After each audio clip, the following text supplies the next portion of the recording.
Hello all, welcome to TECHNO.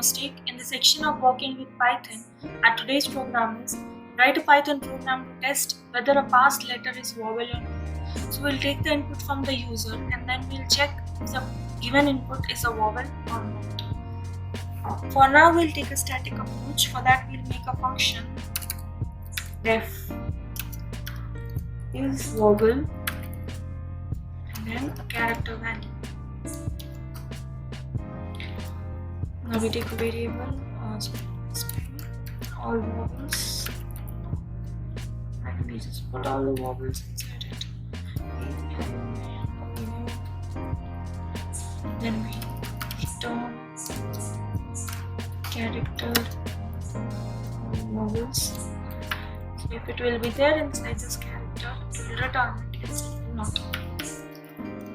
Int is vowel. We check for this value.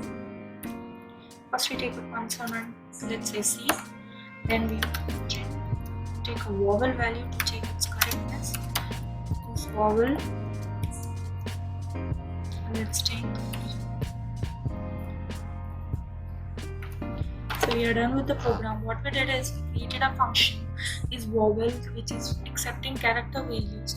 We have given all the vowels over here. It will return the character only if it's present inside this, and we have passed two print statements, one with a consonant and one with a vowel, to check whether the program is working correctly or not. So now we'll just run it from over here.